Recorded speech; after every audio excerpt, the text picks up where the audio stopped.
If you had to choose a Marvel character to face the Dragon Ball Warriors, would you choose Thor? Maybe yes, maybe not. But it's a fact that the God of Thunder is one of the most insanely powerful heroes in comics.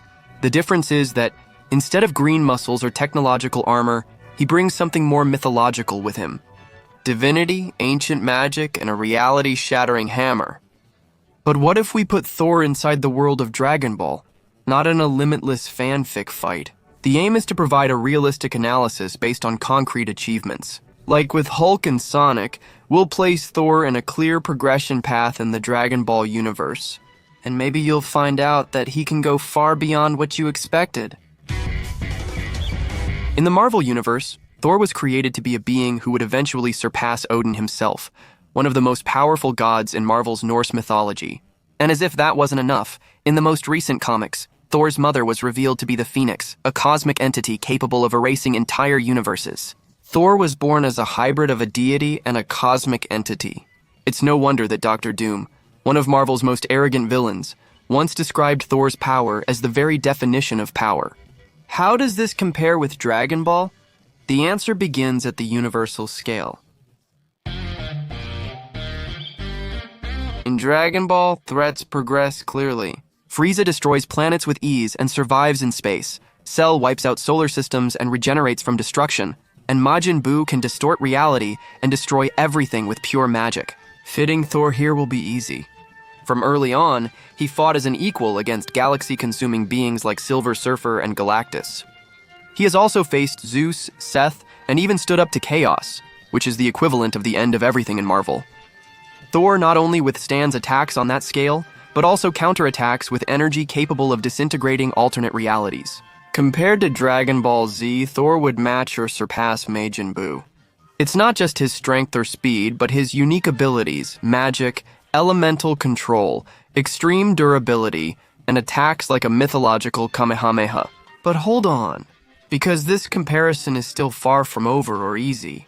Watch the whole video before commenting to understand it better. A lot of people tend to underestimate Thor's speed. After all, he doesn't look like a speedster. Few remember he already responded to the Silver Surfer, who crosses universes in seconds. He has also heard a prayer on the other side of the cosmos and got there instantly. Besides that, Mjolnir, his hammer, moves faster than time, literally. He has already been described as breaking the barriers of space-time just with his spinning speed. In Dragon Ball Z, Goku and Vegeta as Saiyajin 3 move faster than light, making it hard to estimate how much faster. But when we talk about speed that defies time, we start to enter the territory of Ultra Instinct and the gods of destruction. Amazingly, Thor has done similar things before, even without a temporary power-up. This makes him faster than most mortals in Dragon Ball Z, so he must be compared to the lesser gods in Dragon Ball Super. Let's remember that the idea here is Thor in the Dragon Ball universe, not Goku in the Marvel universe. So, we still need to follow some Dragon Ball rules, for example. Now let's imagine how the Dragon Ball warriors would perceive Thor when sensing his energy. The Kai system in Dragon Ball is based on vital energy, inner control, and spiritual reading.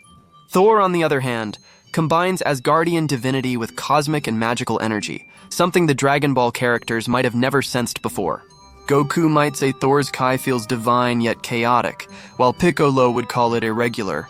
The Supreme Kais would be suspicious, and Beerus would probably just smile with interest. In Dragon Ball terms, Mjolnir would be a living weapon with its own energy, acting as a channel for magical attacks. Like the Spirit Bomb, but from a divine source. And maybe one of the few weapons that can directly interfere with the temporal and spiritual abilities of angels and gods. Thor would be a true anomaly in the Kai system, a cosmic aberration with a warrior's soul. If Thor seemed overpowered in Dragon Ball Z, wait until you see him in Dragon Ball Super. Here, the characters face entire universes being erased and techniques beyond time. And the new pantheon of gods, angels, and beings like Zen, who, with a snap of their fingers, erase realities as if deleting a computer folder. What's wild is that comic book Thor can talk to them. Now let's discuss the versions, since this often sparks controversy in my videos and someone always comments, "Oh, and character so-and-so in the X version of the comic from 1871 page 34. Calm down, guys, calm down. Let's discuss Thor's most powerful versions. Rune King Thor and Thor with full God Blast access have shown feats involving beings beyond time and space.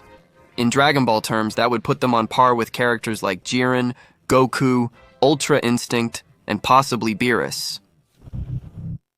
Now let's compare the god against the strongest man. Jiren is known as the Mortal, who surpassed a god of destruction. He is pivotal in Dragon Ball Super. With incredible power, endurance, and speed, Jiren is a character who can alter reality with just a glance. But Thor has already moved storms that tore through the fabric of the multiverse. He has faced Mephisto, Galactus, Mikoboshi, and the Living Tribunal in various situations. He also fought Silver Surfer, who survived 1,000,000 stars exploding at once and won. Jiren would be a tough opponent, but Thor has too many advantages. Mjolnir ignores shields, manipulates elements, bends time, and channels cosmic energy with absurd scalability. It would be as if he had his own divine key, but boosted with magic. Thor could easily fight Jiren as an equal and win. But what about Beerus?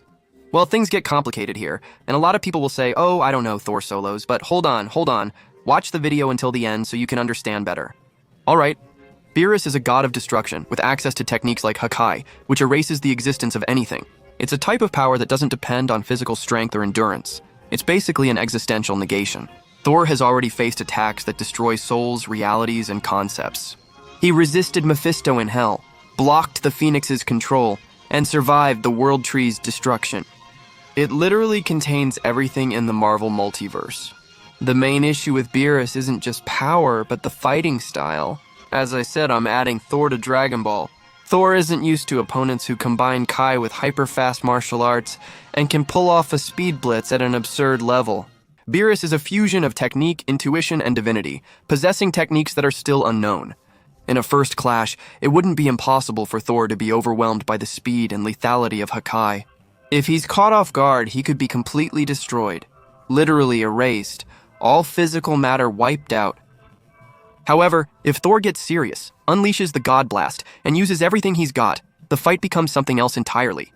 The God Blast has impacted Galactus, Eternity, and even outversal beings, those beyond multiple universes and dimensions. A lot of people will argue, oh, but Majin Buu was already doing that back in Dragon Ball Z when he threatened to destroy several parallel realities. And that's true. It's unclear how powerful or fast Beerus is, since Gas, Immortal, was already extremely fast. The official Dragon Ball website itself says 2.5 quadrillion times light speed, and Beerus is likely even faster. That's how Dragon Ball works. A character isn't just twice as strong as another, but thousands or millions of times stronger due to absurd multipliers. So, since we don't know exactly Beerus' speed level, he might be much faster.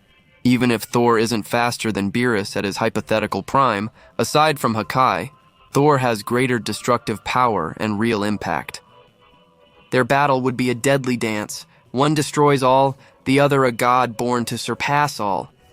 And what would happen? This fight would be risky for both. Thor, in terms of power and feats, is much stronger than Beerus, but Beerus' techniques could still have an effect on Thor. Like, for example, the Hakai. But since he has already survived things in the Marvel Universe that, even though they weren't exactly like Hakai, and in Dragon Ball we've seen that. As far as it seems, Hakai can be resisted. Let's move him forward to see how far he'll go, alright?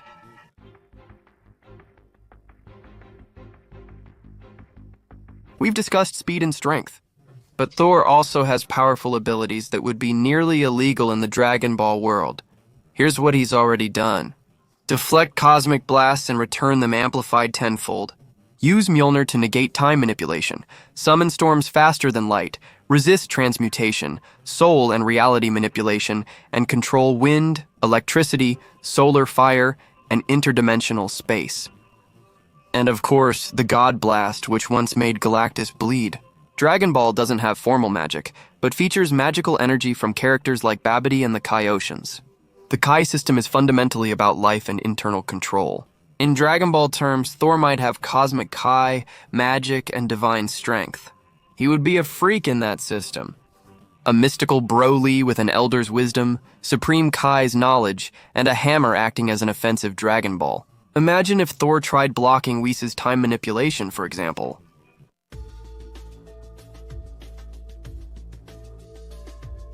If you say Thor would solo the verse, we need to talk.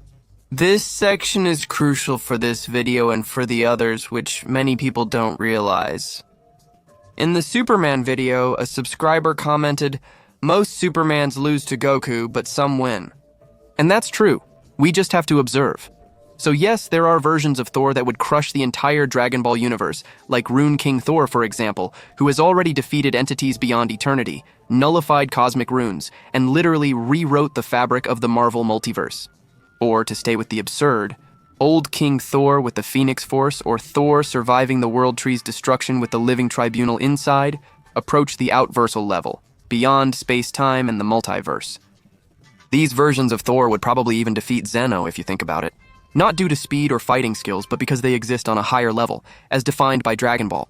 But you already know that from the channel. The focus is on detailed analysis, remaining realistic and consistent with Fate universe rules. We're analyzing the classic Marvel Thor, Thor 616, focusing only on consistent feats from his main storyline.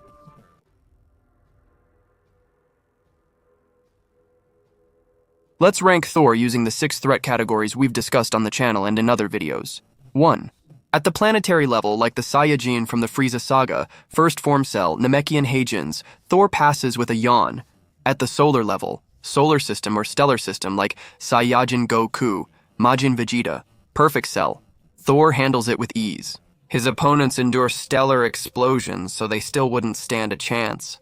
At level 3, galactic or interdimensional, Thor dominates, like Majin Buu, Gohan, Michu, and Saiyajin Goku. His fights with the Silver Surfer and interdimensional storms prove this.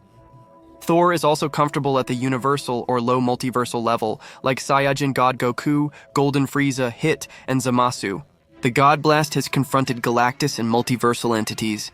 At the multiversal high or transcendental level, like Jiren, arguably but most likely nowadays, he must be insane. Ultra Instinct Goku, Broly, Fused Zamasu, and Vegito, Thor could match them, but it depends on his condition.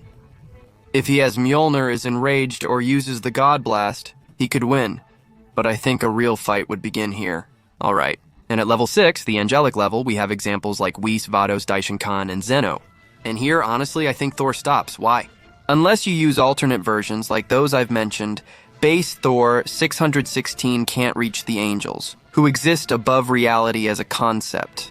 They barely need to think to defend themselves, and the angels' level is clearly much higher than shown. If you don't know that, I even made a video about the ranking of the strongest gods of destruction, and there I also talk about the angels. And several angels have absurd powers, like, for example, the Angel of Universe one has an ability called All Sense, which basically monitors everything that's happening in the entire universe without needing to do anything. These are some incredible abilities.